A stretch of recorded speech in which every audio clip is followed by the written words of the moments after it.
Thanks for clicking on this last edition of BCTD Now for the month of October.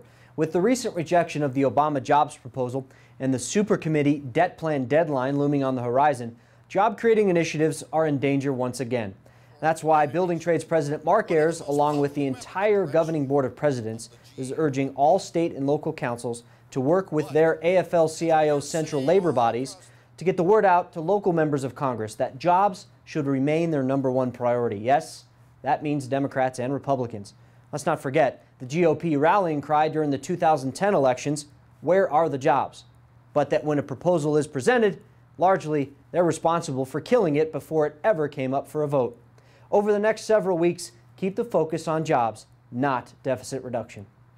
Last week, California's Supreme Court declined to consider an appeal of a 2010 ruling which upheld the requirement that prevailing wages be paid on public improvement performed by private contractors, if any part of the project carried public funding.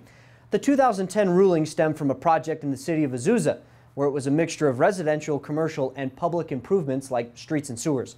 The public improvement parts were funded by both private and public money, and the appellate court ruled at the time that the whole job, not just the public funding portion, was to be done with prevailing wages paid. With the Supreme Court's declination of the appeal, all jobs in California funded by any part of public funds are now protected by prevailing wages. Great news for workers seeking a decent, family-sustaining wage. The Republican presidential nominee will likely be the one with the toughest stance on illegal immigration, but glaringly and consistently absent from this debate discussion is the root cause of the problem: economic incentives provided to immigrants for illegally entering the U.S. Research conducted by the Pew Hispanic Research Institute found that in the construction industry, 1 out of every 5 workers was illegal or undocumented, and in some metro areas, that number rose to as high as 1 out of every 2.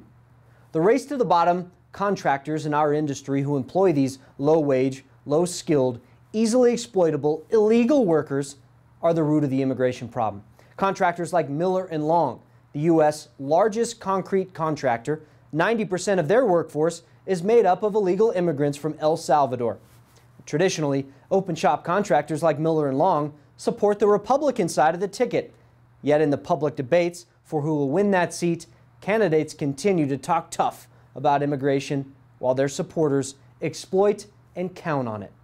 As America's building trades, we're going to continue to fight for the middle class and for the rights of working men and women against these double standards. That's all for this edition. Remember, you can access the BCTD anytime, anywhere, through your laptop, tablet, or cell phone. We're always on. See you next week.